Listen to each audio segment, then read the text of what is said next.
Moses confronts Pharaoh, there's all these plagues, and God rescues the Israelites out of Egypt.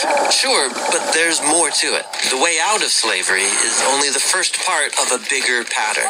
Next comes the way through the wilderness, and then the way in as they reach the promised land. Together, these three parts form a story about the Exodus way. Okay, let's check it out. So, first is the way out of slavery. Right, that's the part everyone knows. Pharaoh is a harsh slave master, grinding the Israelites into the dust of death. So, God sends Moses to confront Pharaoh to let the people go. And as they leave, they come to what seems like an impossible barrier, a flood of waters that are blocking them in. This looks like the end of the road. It does, but the way out of slavery often means going through what looks like death. But actually, God makes it into a path to life. But they aren't home yet. On the other side of the waters is the wilderness.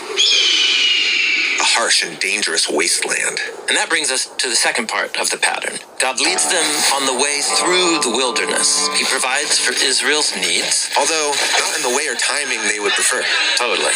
The wilderness is where they have to learn to trust God and to live by His word and daily bread, even when things feel impossible and hopeless. And so this leaves the way in. Yes, the way into the promised land, full of goodness, where they can live as free people and spread God's blessing throughout the world. Okay, I see the three parts. The way out, through, and in. But we're not done yet.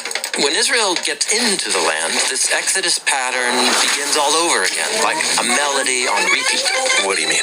Well, they constantly find themselves facing new threats of violence and oppression.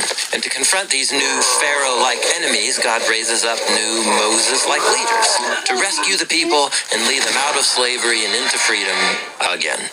There are also stories of these leaders having their trust in God put to the test in dangerous situations, sometimes in an actual wilderness. And usually, when these crises resolve, God brings about a time of peace and abundance in the land.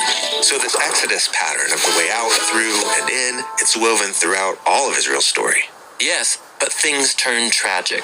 The oppressors turn out to be not just foreign rulers, but Israel's own kings who exploit their own people. So God allows the biggest Pharaoh-like ruler of all, the king of Babylon, to conquer and enslave them. And he takes them out of their land. After all of that, they're back where they started. But even here, Israel's prophets saw the Exodus pattern at work. They announced that there was hope for a new rescuer